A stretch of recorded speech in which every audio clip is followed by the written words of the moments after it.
EC সম্পূর্ণ জামাতের প্রতি দুর্বল হয়ে গেছে। আর ব্যালট পেপারে মার্কা পরিবর্তন করা লাগবে, মার্কা সিরিয়ালে পরিবর্তন করা লাগবে। পক্ষপাতমূলক ব্যবস্থা করা হয় তাহলে এই দেশে কীভাবে সুষ্ঠু সম্ভব মনে হচ্ছে আপনার? দাড়ি পলাগ উপর রাখা হচ্ছে একটা মহল, একটা শ্রেণী চক্রান্ত। আপনারা দেখেছেন বিগত দিনে জাতীয় নির্বাচনগুলিতে বাংলাদেশের জন্মলগ্ন থেকে যে ইলেকশন প্রতিটা মানে নির্বাচিত গভর্নমেন্ট বা সাবেক দলগুলি যে দল ক্ষমতা ছিল বা বড় দল যারা সবচেয়ে বড় শেয়ার হোল্ডার যারা, তারা অবস্থা আগে পেয়েছে। কিন্তু দেখেন সুকৌশলভাবে তারা কি করেছে, ধানের শীষটাকে ব্যালট পেপারে পোস্টার ব্যালটে যেটা দিয়েছে আপনারা খেয়াল করেছেন মাঝখানে, যেটা বাস করলে কিন্তু পরে ধান সেটা ধানের মাঝখানে পড়ে। আর আপনারা জানেন ব্যালট পেপার বাস করলে যদি কোনো মার্কের উপর পড়ে সেটা ড্যামেজ হয়ে যায়, নষ্ট হয়ে যায়, কিন্তু সেই ভোটটা ক্যান্সেল হয়ে যায়। সুকৌশলে কাজটা করেছে। আরেকটা দেখেন, আরেকটা জিনিস হচ্ছে কি, আপনারা জানেন যখন তফসিল ঘোষণা হয় সব কিছু নির্বাচন কমিশনের অধীনে চলে যায়। দেশে কোনো নির্বাচন হতে গেলে নির্বাচন কমিশন পারমিশন লাগে। আপনারা দেখেন শাহজালাল বিজ্ঞান ও প্রযুক্তি বিশ্ববিদ্যালয়ে নির্বাচন হওয়ার তফসিল ঘোষণার পরেও জগন্নাথ হয়েছে, শাহজালাল বিজ্ঞান প্রযুক্তি হচ্ছে, তার নির্বাচন টানা তৃতীয়বার অর্জন করেছে দেশের সেরা সুপার ব্র্যান্ড স্বীকৃতি বসুন্ধরা টিস্যু।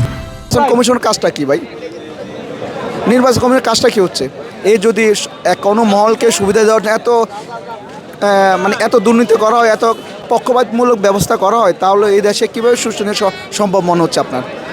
আবার দেখেন আপনারা ব্যালটের যে ব্যবস্থা হচ্ছে, মানে একটা মার্কাকে একটা ভোট ধ্বংস করার জন্য যা যা তাই তাই করেছে।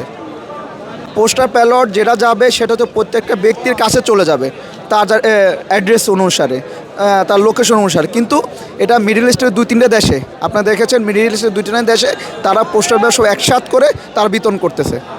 তার মানে কি, কারা দিছে তাদের হাতে? নির্বাচন কমিশন পক্ষপাতমূলক একটা কাজ করেছে, তা উদাহরণ যাবে কেন? সে ব্যালট পেপারগুলো ক্যান্সেল করা লাগবে, নতুন ব্যালট পেপার পাঠানো লাগবে, পোস্টার ব্যালট পাঠানো লাগবে। আর ব্যালট পেপারে মার্কা পরিবর্তন করা লাগবে, মার্কা সিরিয়ালে পরিবর্তন করা লাগবে, নাহলে সুকৌশল এটা একটা পক্ষে সুবিধা দেওয়ার জন্য। আমরা দাঁড়িয়ে হচ্ছে গিয়ে নির্বাচন নিরপেক্ষ হওয়া লাগবে, পোস্টার ব্যালট আর ব্যালট পেপারের সুষ্ঠু বন্টন হওয়া লাগবে। আর হচ্ছে গিয়ে নির্বাচন কমিশনের অধীনে কোনো ব্যবস্থা নির্বাচন কমিশন যখন তফসিল ঘোষণা করেছে সব কিছু নির্বাচন কমিশনের অধীনে থাকার কথা, তাহলে বিভিন্ন প্রতিষ্ঠান কীভাবে ইলেকশনে যাচ্ছে তারা? না না না, আপনার হচ্ছে গিয়া যখন একটা দেশে গভর্নমেন্ট থাকবে, গভর্নমেন্ট সব কিছু নিয়ন্ত্রণ করে। এখন নির্বাচন কমিশন তফসিল ঘোষণা করে ফেলেছে, আইন শৃঙ্খলতা শুরু করে সকল ক্ষেত্রে নির্বাচন কমিশন হাতে চলে গিয়েছে। তো উনি এ টু যে সব কিছু নির্বাচন কমিশন দেখাশোনা করবে।